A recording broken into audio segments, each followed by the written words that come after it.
春日部つむぎのゲーム作ってみよう。親愛なる視聴者の皆様、こんにちは。どうも、春日部つむぎです。前回の続きです。今回は、倒した時に回復、移動速度の増加と貫通弾を作成します。選択した能力発動をしてみた、後半、ミニゲーム、その14。早速作ってみましょう。1、倒した時に回復。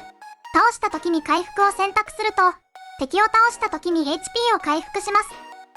1-1、BTI 関数と変数の追加。変数の受け渡しに、ブループリントインターフェースに関数と変数を追加します。BTI-TPS プレイヤーを開きます。プラス追加で新規関数を追加します。名前を BTIF リカバー when kill enemy にします。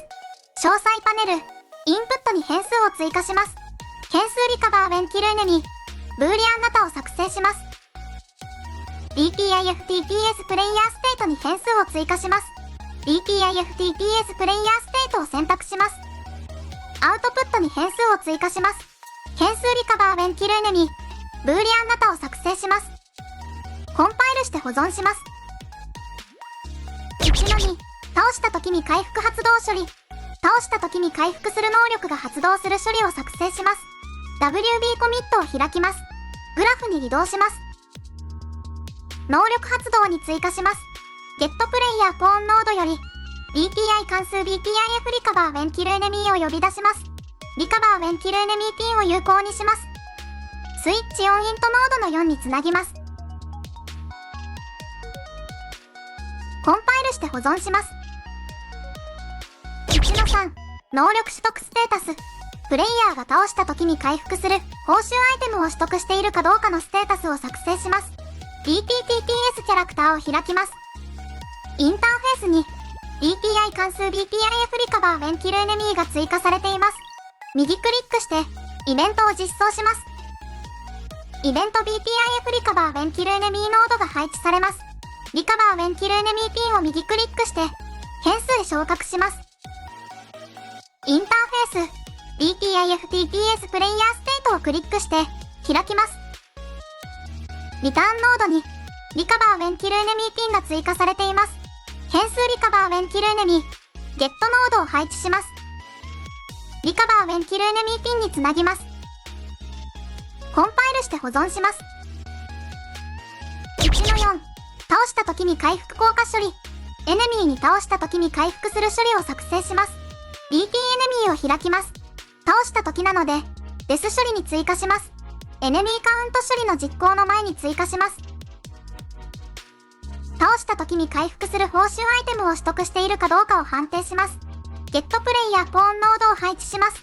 ゲットプレイヤーポーンノードより BTIF-TPS プレイヤーステートを呼び出します。前の処理につなぎます。リカバー when kill enemy よりブランチノードを配置します。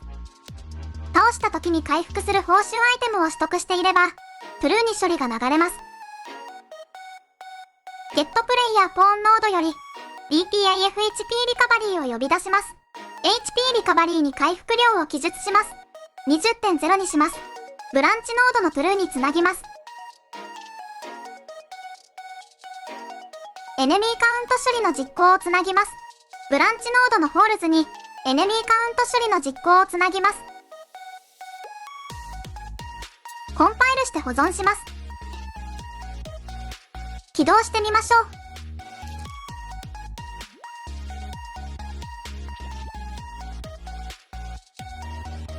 報酬アイテムで倒した時に回復を選択して次のステージに移動します。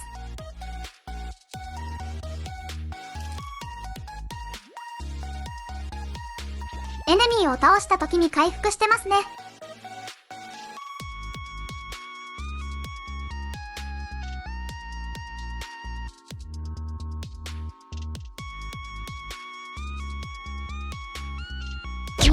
移動速度の増加。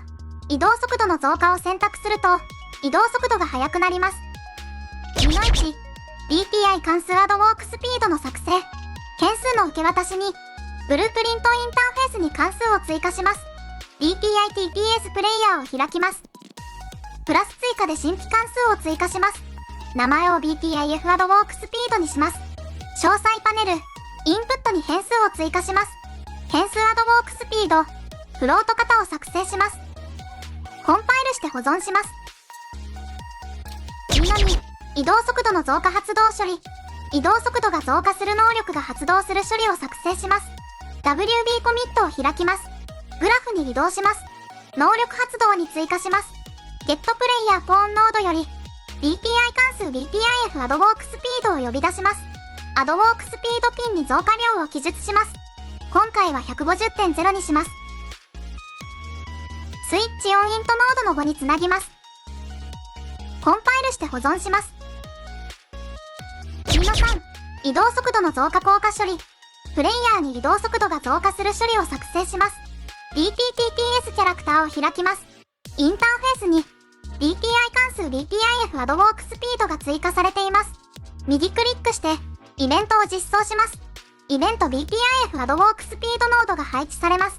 キャラクタームーブメントコンポーネントを配置します。キャラクタームーブメントコンポーネントより GetMax スピードノードを配置します。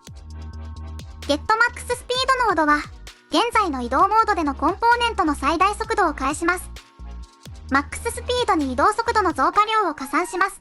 GetMax スピードノードよりアドノードを配置します。下のピンにアドウォークスピードをつなぎます。加算した Max スピードを Max スピードに代入します。キャラクタームーブメントコンポーネントを配置します。キャラクタームーブメントコンポーネントより変数 Max ウォークスピード、セットノードを配置します。変数 Max ウォークスピード、セットノード、イベント BPIF アドウォークスピードノードにつなぎます。アドノードを Max ウォークスピードピンにつなぎます。検証用にイベントティックノードを配置します。プリントストリングノードをつなぎます。GetMax スピードノードをプリントストリングノードにつなぎます。Max ウォークスピードのデフォルト値を変更します。キャラクタームーブメントコンポーネントを選択します。詳細パネル、Max ウォークスピードを 250.0 にします。コンパイルして保存します。起動してみましょう。最初は 250.0 ですね。報酬アイテムで移動速度の増加を選択すると、移動スピードが増加しましたね。検証用のイベントティックノードは不要なので削除します。コンパイルして保存します。3、貫通弾。貫通弾を選択すると、貫通する弾を発射します。3の1、BPI 関数バレットタイプの作成。変数の受け渡しに、ブループリントインターフェースに関数を追加します。BPI-TPS プレイヤーを開きます。プラス追加で新規関数を追加します。名前を BPIF バレットタイプにします。詳細パネル、インプットに変数を追加します。変数バレットタイプ、ネーム型を作成します。コンパイルして保存します。3の2、貫通弾発動処理。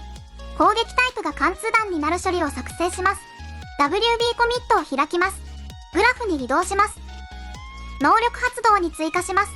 ゲットプレイヤーポーンノードより BPI 関数 BPIF バレットタイプを呼び出します。バレットタイプにピアシングバレットと記述します。スイッチオンイントノードの6につなぎます。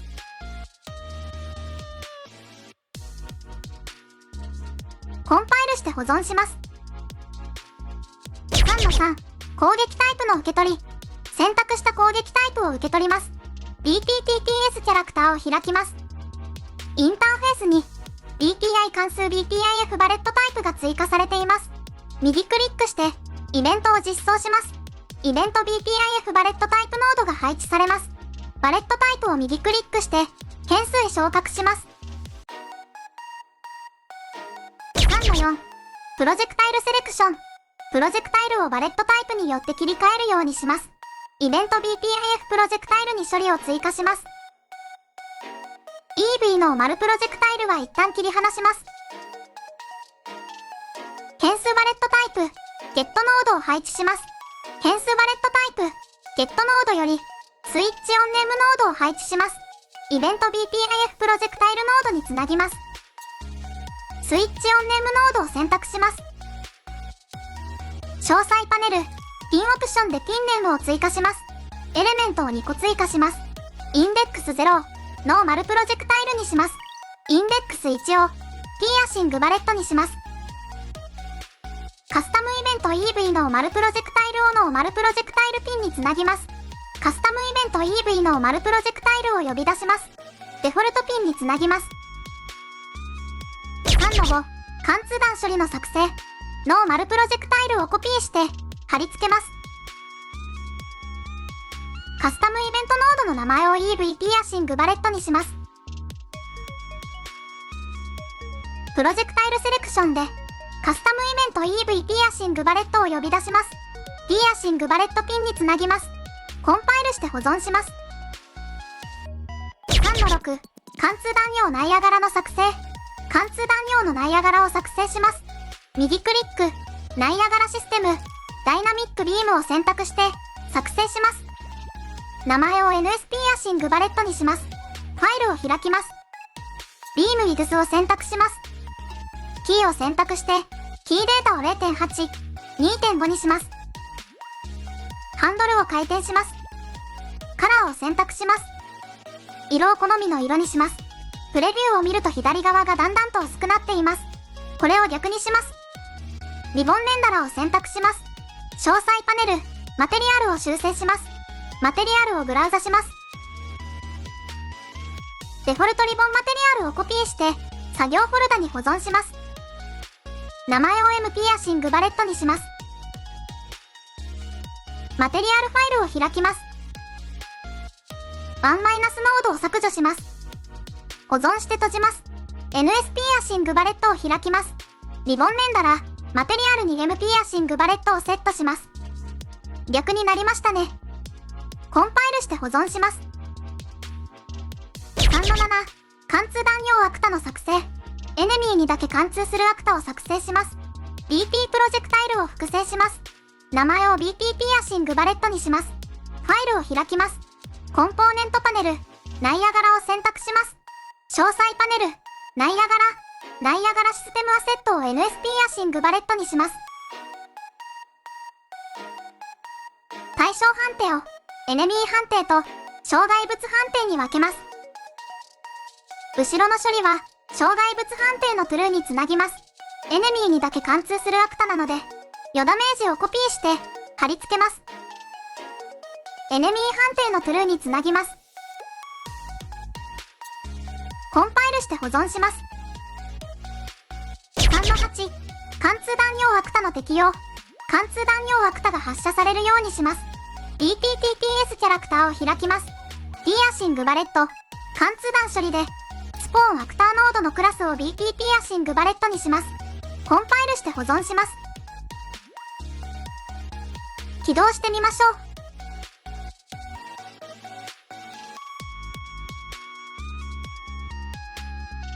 報酬アイテムで貫通弾を選択すると、エネミーを貫通する弾を発射するようになりましたね。フロアのマテリアルを設定していなかったので、フロアにマテリアルを設定します。設定ファイル。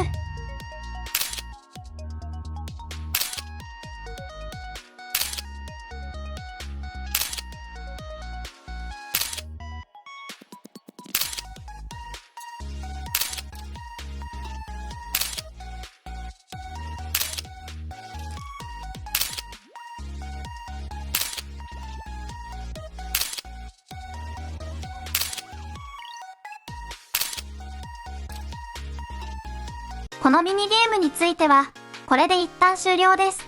ミニゲームを作成することで、よりスムーズで成功しやすいゲーム開発ができます。ミニゲームをまず作成するメリットは、開発の負担軽減。小規模なゲームを作ることで、開発の複雑さを抑えつつ、ゲームシステムのコア部分を試せます。アイデアの検証。ゲームの核となる要素を素早くテストし、楽しさを確認できます。プレイヤーのフィードバック獲得。ミニゲームをリリースすることで、初期段階でユーザーの反応が見れます。チームのスキル向上。小さなゲーム開発を経験することで、チームのスキルを磨けます。再利用可能なセット作成。キャラクターや UI などを作り、後の本格的な開発に活かせます。市場調査の手段。プレイヤーの興味や傾向を分析し、より魅力的なゲームの方向性を見出せます。コスト削減。失敗してもダメージが少なく、効率的に改善できます。だそうです。はい、それでは、今回の動画はここで終わります。興味がある人は高評価とチャンネル登録お願いします。じゃあ、バイバイ。